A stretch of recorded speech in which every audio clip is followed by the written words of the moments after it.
തേനിലും മധുരം വേദമല്ലാതെ. കർത്താവിൻ്റെ പൊന്നുനാമം മഹത്വപ്പെടുമാറാകട്ടെ. കഴിഞ്ഞ പ്രാവശ്യം വെളിപ്പാട് പുസ്തകം 13-ാം അധ്യായം വരെ നാം പഠിച്ചു കഴിഞ്ഞു. 13-ാം അധ്യായത്തിൽ ക്രിസ്തുവിനെക്കുറിച്ചും അവൻ്റെ രൂപത്തെക്കുറിച്ചും അവൻ്റെ പേരിൻ്റെ സംഖ്യയായ 666 കുറിച്ച്, ആ മുദ്രയെക്കുറിച്ച് നാം പഠിച്ചു കഴിഞ്ഞു. ഇന്ന് 14-ാം അധ്യായമാണ് നാം പഠിക്കുവാൻ പോകുന്നത്. ഇത് കേട്ടുകൊണ്ടിരിക്കുമ്പോൾ തന്നെ ലൈക്ക് ചെയ്യുവാൻ മറക്കരുത്. സബ്സ്ക്രൈബ് ചെയ്യണം, ഷെയർ ചെയ്യണം, കമൻറ്റ് ചെയ്യണം. ദൈവം നമ്മെ സഹായിക്കട്ടെ, അനുഗ്രഹിക്കട്ടെ. അധ്യായം 14-ാം അധ്യായം 1 മുതൽ 3 വരെ ഞാനിവിടെ വായിക്കുകയാണ്. പിന്നെ ഞാൻ സിയോൻ മലയിൽ കുഞ്ഞാടും അവനോടുകൂടെ നെറ്റിയിൽ അവന്റെ നാമവും പിതാവിന്റെ നാമവും എഴുതിയിരിക്കുന്ന 144,000 പേരും നിൽക്കുന്നത് ഞാൻ കണ്ടു. പേര് വെള്ളത്തിന്റെ ഇരച്ചിൽ പോലെയും വലിയൊരു ഇടിമുഴക്കം പോലെയും സ്വർഗത്തിൽ നിന്നൊരു ഘോഷം കേട്ടു. ഞാൻ കേട്ട ഘോഷം വൈണികന്മാർ വീണ മീട്ടുന്നത് പോലെ ആയിരുന്നു. അവർ സിംഹാസനത്തിനും 4 ജീവികൾക്ക് മൂപ്പന്മാർക്ക് മുമ്പാകെ ഒരു പുതിയ പാട്ട് പാടി. ഭൂമിയിൽ നിന്ന് വിലയ്ക്ക് വാങ്ങിയിരുന്ന 144,000 പേർക്കല്ലാതെ ആർക്കും ആ പാട്ട് പഠിപ്പാൻ കഴിഞ്ഞില്ല. അവർ കന്യകമാരാകയാൽ സ്ത്രീകളോടുകൂടി മാലിന്യപ്പെടാത്തവർ. കുഞ്ഞാട് പോകുന്നിടത്തൊക്കെ അവർ അവനെ അനുഗമിക്കുന്നു. അവരെ ദൈവത്തിനും കുഞ്ഞാടിനും ആദ്യഫലമായി മനുഷ്യരുടെ ഇടയിൽ നിന്ന് വീണ്ടെടുത്തിരിക്കുന്നു. കർത്താവിന് സ്തോത്രം ചെയ്യുന്നു. ഇവിടെ മുദ്രയേറ്റ ദൈവത്തിൻ്റെ മുദ്രയേറ്റ 144,000 പേര് 7-ാം അധ്യായത്തിൽ നാം പഠിച്ചു. 12-ാം അധ്യായത്തിൽ ക്രിസ്തു അവരെ കൊല്ലുവാൻ ശ്രമിച്ചു. അവർ രൂപാന്തരപ്പെട്ട് സ്വർഗത്തേക്ക് എടുക്കപ്പെട്ടു എന്ന് നാം വായിച്ചുവല്ലോ. അടുത്ത 14-ാം അധ്യായത്തിൽ ഈ 144,000 പേർ എവിടേക്ക് പോയി, എവിടെ നിൽക്കുന്നു എന്നതാണ് ഇവിടെ പറയുന്നത്. പിന്നെ ഞാൻ സിയോൻ മലയിൽ കുഞ്ഞാടും അവനോടുകൂടെ നെറ്റിയിൽ അവന്റെ നാമവും പിതാവിന്റെ നാമവും എഴുതിയിരിക്കുന്ന 144,000 പേര് നിൽക്കുന്നത് ഞാൻ കണ്ടു. 7-ാം അധ്യായത്തിൽ ഇസ്രായേലിൽ 12 ഗോത്രങ്ങളിലുമായി 12,000 പേര് വീതം 144,000 പേരെ മുദ്രയിട്ട് വേർതിരിച്ചുവല്ലോ. 2 സാക്ഷികളും ഭൂമിയിൽ നിന്ന് മാറ്റപ്പെട്ട ശേഷം രാജ്യത്തിന്റെ സുവിശേഷവുമായി ഇവർ ഇറങ്ങിത്തിരിച്ചു. 12-ാം അധ്യായത്തിൽ മഹാസർപ്പം ഇവരെ കൊന്നുകളയുവാൻ ശ്രമിച്ചു. എന്നാൽ അവർ തേജസ്കരിക്കപ്പെട്ട് സ്വർഗത്തേക്ക് എടുക്കപ്പെട്ടു. ഇവരെ കുറിച്ചാണ് 14-ാം അധ്യായത്തിൽ നാം കാണുന്നത്. ഇവർ 4 ജീവികളുടെയും മൂപ്പന്മാരുടെയും മുമ്പിൽ സ്വർഗസിയോൻ മലയിൽ കുഞ്ഞാടിനോട് കൂടെ നിൽക്കുന്ന കാഴ്ചയാണ് യോഹന്നാൻ കാണുന്നത്. ഈ കാഴ്ച കണ്ടുകൊണ്ട് നിൽക്കുമ്പോൾ യോഹന്നാൻ സ്വർഗത്തിൽ ഒരു മഹാഘോഷം കേൾക്കുകയാണ്. പെരുവെള്ളത്തിന്റെ ഇരച്ചിൽ പോലെയും വലിയൊരു ഇടിമുഴക്കം പോലെയും വൈണികന്മാർ വീണം മീട്ടുന്നത് പോലെയായിരുന്നു ആ ഘോഷം. ഈ ഘോഷസ്വരത്തോടു കൂടി 4 ജീവികൾക്ക് മൂപ്പന്മാർക്ക് മുമ്പാകെ അവർ ഒരു പുതിയ പാട്ടും പാടുകയാണ്. ആ ഗായക സംഘം പാടുന്ന പാട്ട് മറ്റാർക്കും പാടുവാൻ കഴിഞ്ഞില്ല. എന്നാൽ 144,000 പേർക്ക് അത് പഠിക്കുവാൻ കഴിഞ്ഞു. മറ്റാർക്കും തന്നെ പഠിക്കുവാനും കഴിഞ്ഞില്ല. സ്വർഗസദസ്സിൽ കുഞ്ഞാടിനെ കുറിച്ച് പാടി സ്തുതിച്ച ആ ഗായക സംഘം വീണ്ടെടുക്കപ്പെട്ട സഭ തന്നെ എന്നതിൽ സംശയമില്ല.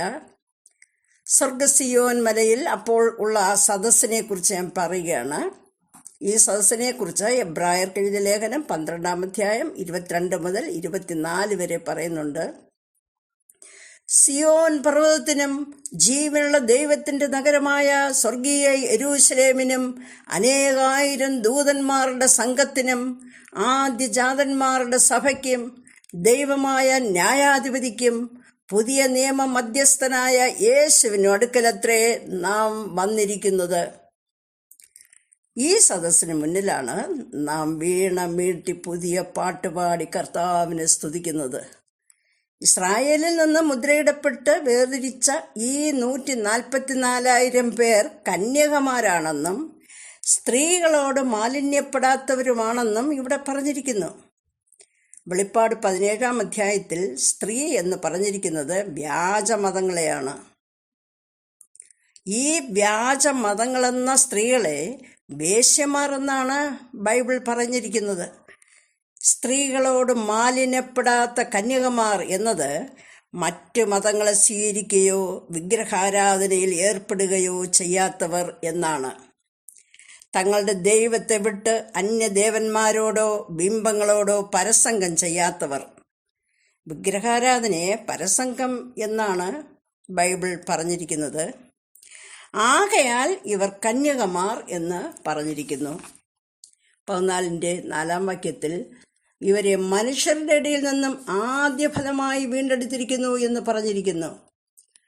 ആദ്യഫലമായി എടുക്കപ്പെടുന്നത് ദൈവത്തിൻ്റെ സഭയാണ്. എന്നാൽ ഇവിടെ 144,000 പേരെയാണ് ആദ്യഫലം എന്ന് പറഞ്ഞിരിക്കുന്നത്. സഭ എന്നത് ജാതികളിൽ നിന്ന് വേർതിരിക്കപ്പെട്ടവരുടെ കൂട്ടമാണ്.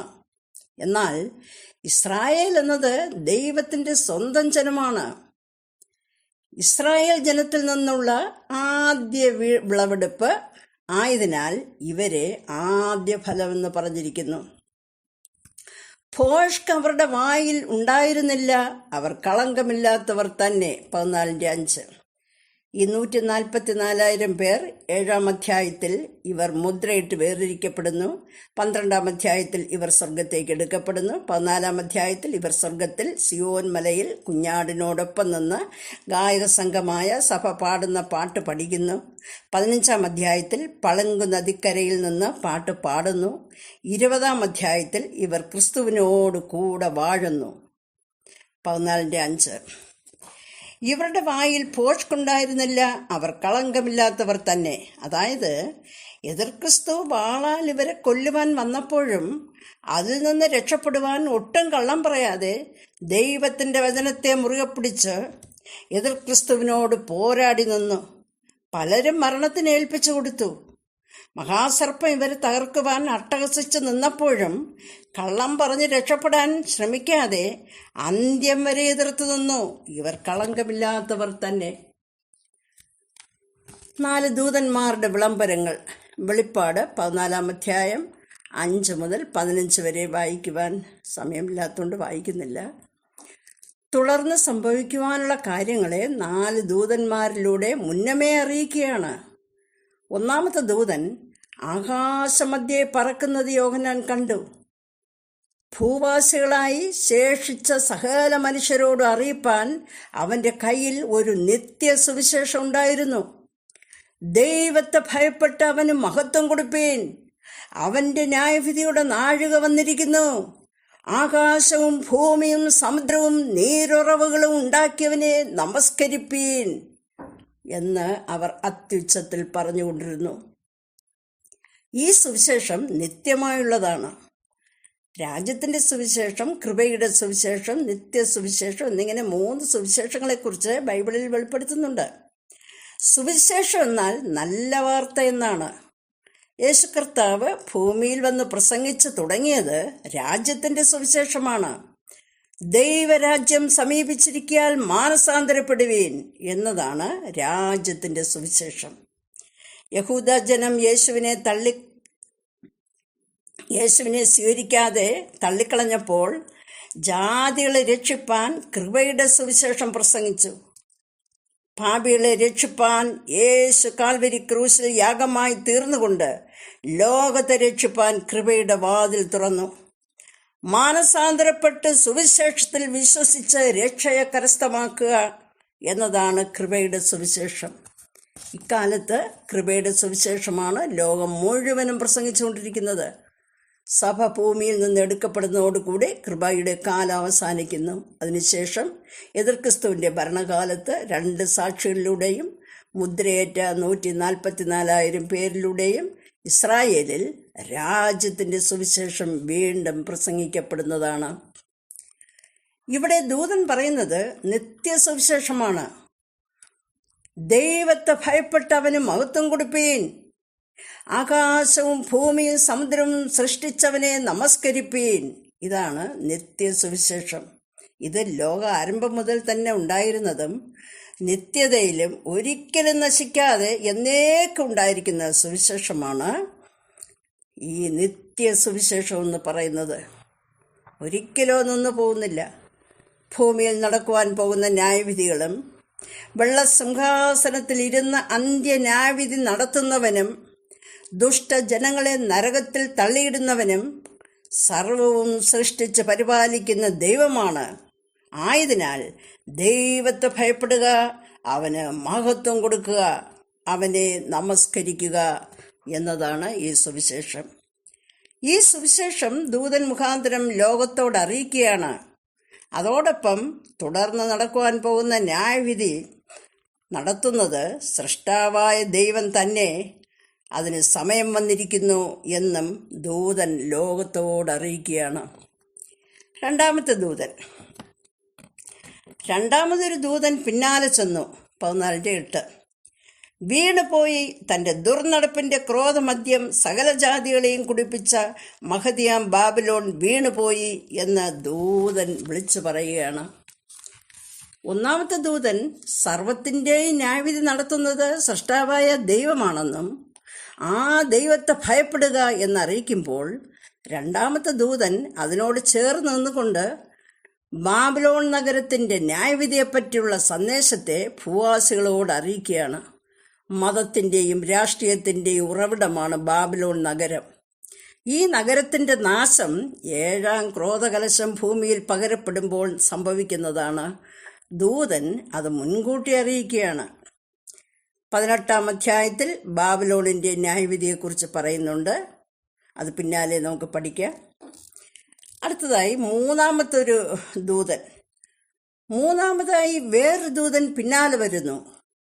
അവൻ അത്യുച്ചത്തിൽ മൃഗത്തെയും അതിൻ്റെ പ്രതിമയെയും നമസ്കരിച്ച് നെറ്റിമേലോ കൈമേലോ മുദ്രയേൽക്കുന്നവൻ ദൈവകോപത്തിൻ്റെ പാത്രത്തിൽ കലർപ്പില്ലാതെ പകർന്നിരിക്കുന്ന ദൈവക്രോധ മദ്യം കുടിക്കേണ്ടി വരും. വിശുദ്ധന്മാർക്കും കുഞ്ഞാടിനും മുൻപാകെ അഗ്നിഗന്ധകങ്ങളിൽ ദണ്ഡനം അനുഭവിക്കേണ്ടി വരും. അവരുടെ ദണ്ഡനത്തിൻ്റെ പുക എന്നേക്കും പൊങ്ങും. മൃഗത്തെയും അതിൻ്റെ പ്രതിമയെയും നമസ്കരിക്കുന്നവർക്കും അവൻ്റെ പേരിൻ്റെ മുദ്ര ഏൽക്കുന്നവനും രാവും പകലും ഒരു സ്വസ്ഥതയുണ്ടാവുകയില്ല. ദൈവകൽപ്പനയും യേശുവിങ്കിലുള്ള വിശ്വാസവും കാത്തുകൊള്ളുന്ന വിശുദ്ധന്മാരുടെ സഹിഷ്ണുത കൊണ്ട് ഇവിടെ ആവശ്യം. 14:9-12 വരെ. ഇത് മൂന്നാമത്തെ ദൂതൻ വിളിച്ചു പറയുകയാണ്. ഈ ന്യായവിധി ഭൂമിയിൽ പകരപ്പെടുമ്പോൾ ദൈവജനമായ ഇസ്രായേൽ സഹിച്ചു നിൽക്കണം എന്ന് വിളംബരം ചെയ്തതോടുകൂടി തുടർന്ന് സ്വർഗത്തിൽ നിന്ന് കേൾക്കുന്നത്, ഇന്നു മുതൽ കർത്താവിൽ മരിക്കുന്ന മൃതന്മാർ ഭാഗ്യവാന്മാർ, അവർ തങ്ങളുടെ പ്രയത്നങ്ങളിൽ നിന്നും വിശ്രമിക്കേണ്ടതാകുന്നു. മൃഗത്തോട് ചേരാതെയും പ്രതിമയെ നമസ്കരിക്കാതെയും അവനോട് എതിർത്ത് നിൽക്കുന്ന വിശുദ്ധന്മാരെ ശിരച്ഛേദം ചെയ്യും എന്നതിനാൽ അവർ ഭാഗ്യവാന്മാർ എന്ന് സ്വർഗം വിളിച്ചു പറയുകയാണ്. കാരണം ദൈവം അവർക്കായി സ്വർഗത്തിൽ കിരീടങ്ങൾ സമ്മാനമായി നൽകുവാൻ ഒരുക്കി വച്ചിരിക്കുകയാണ്. ഇവിടെ കഷ്ടം സഹിക്കുന്ന അവർ അന്ന് അവിടെ വിശ്രമിക്കും എന്ന് പറഞ്ഞ് ആശ്വസിപ്പിക്കുന്നു. എന്നാൽ മൃഗത്തെയും അവൻ്റെ പ്രതിമയെയും നമസ്കരിച്ച് 666 എന്ന അവൻ്റെ മുദ്ര സ്വീകരിച്ച് അവനോട് ചേർന്നവർ നരകത്തിൽ അവനോടൊപ്പം വീണ് രാപ്പകൽ ദണ്ഡനം അനുഭവിക്കേണ്ടി വരും എന്ന് ഓർമ്മിപ്പിക്കുന്നു. ഇതോടുകൂടി ദൈവത്തിൻ്റെ ക്രോധ കലശം ഭൂമിയിൽ പകരപ്പെടാൻ പോവുകയാണ്. 14-16 വരെ. പിന്നെ വെളുത്തോരു മേഘവും മേഘത്തിന്മേൽ മനുഷ്യപുത്രനോട് സദൃശനായ ഒരുത്തൻ തലയിൽ പൊൻകിരീടവും കയ്യിൽ മൂർച്ചയുള്ള അരിവാളുമായി ഇരിക്കുന്നതും കണ്ടു. മറ്റൊരു ദൂതൻ ദൈവാലയത്തിൽ നിന്നും പുറപ്പെട്ട് മേഘത്തിൽ ഇരിക്കുന്നവനോട്, കൊയ്ത്തിന് സമയം വന്നതുകൊണ്ട് നിന്റെ അരിവാൾ അയച്ച് ഭൂമിയിലെ വിളവ് ഉണങ്ങിയിരിക്കുന്നു എന്ന് നിന്റെ അരിവാൾ അയച്ച് അതിനെ കൊയ്യുക. കൊയ്ത്തിന് സമയം വന്നതുകൊണ്ട് നിന്റെ അരിവാൾ അയച്ച് കൊയ്യുക, ഭൂമിയിലെ വിളവ് ഉണങ്ങിയിരിക്കുന്നു എന്ന് ഉറക്കെ പറഞ്ഞു. മേഘത്തിലിരിക്കുന്നവൻ അരിവാൾ ഭൂമിയിലേക്ക് എറിഞ്ഞു. ഭൂമിയിൽ കൊയ്ത്ത് നടന്നു. എതിർക്രിസ്തുവിന്റെ മഹാപീഠ കാലത്തിലൂടെ കടന്നു പോകുന്ന ഇസ്രായേലിനെ ദുഷ്ടജനത്തിനിടയിൽ നിന്നും വേർതിരിച്ച് മാറ്റുന്നതാണ് ഈ കൊയ്ത്ത്. ഈ കൊയ്ത്തിനെക്കുറിച്ച് മത്തായി സുവിശേഷം 13 അധ്യായം 29-30 വാക്യങ്ങളിലും സഖരിയാവ് 14-3, 4, 12, 13 ഈ വാക്യങ്ങളിലും പറഞ്ഞിട്ടുണ്ട്. വായിക്കുക. ഈ കൊയ്ത്ത് 19 അധ്യായത്തിൽ നടക്കുന്നു. അത് മുൻകൂട്ടി ഇവിടെ ദൂതൻ അറിയിക്കുകയാണ്. ഈ കൊയ്ത്തിൽ ഇസ്രായേൽ മുഴുവനും രക്ഷ പ്രാപിക്കും. ഈ യുദ്ധത്തെയാണ് ഹർമഗദോൻ യുദ്ധം എന്ന് പറയുന്നത്. ഈ യുദ്ധത്തോടുകൂടി എതിർക്രിസ്തുവിനെ പിടിച്ചു കെട്ടി അഗ്നി നരകത്തേക്ക് തള്ളിക്കളയുകയും ദൈവജനത്തിനിടയിൽ നിന്ന് ദുഷ്ടജനത്തെ വേർതിരിച്ച് എതിർക്രിസ്തുവിനോടൊപ്പം നിത്യാഗ്നിയിലേക്ക് തള്ളിക്കളയുകയും ദൈവജനം നിത്യസന്തോഷത്തിലേക്ക് പ്രവേശിക്കുകയും ചെയ്യും. മത്തായി 25 അധ്യായം 31 മുതൽ 34, 41, 46 എന്നീ വേദഭാഗങ്ങൾ എടുത്ത് വായിക്കുക. അതിൽ ഈ കൊയ്ത്തിനെക്കുറിച്ച് പറയുന്നുണ്ട്. ഈ കൊയ്ത്ത് നടക്കുമ്പോൾ നാം എവിടേക്ക് പോകും? ചിന്തിക്കുക. ക്രിസ്തുവിനോടുകൂടെ നിത്യ സന്തോഷത്തിലേക്കോ അതോ എതിർ ക്രിസ്തുവിനോടൊപ്പം നിത്യ നരകത്തിലേക്കോ? ചിന്തിക്കുക. ജീവിതയാത്രക്കാരാ, കാലടികൾ എങ്ങോട്ട്? നാശത്തിൻ പാതയോ ജീവന്റെ മാർഗമോ? ലക്ഷ്യം നിൻ മുൻപിലെന്ത്? സ്വർഗപുരേ നീ കേൾക്കുന്നില്ലേ സിയോനിൻ ഗാനശബ്ദം? വേണ്ടായോ നിൻ സ്വന്തമായി സ്വർഗീയ സന്തോഷങ്ങൾ? വാനത്തേരിൽ മേഘാരൂഢനായി വേഗം വരുന്നേശുരാജനവൻ,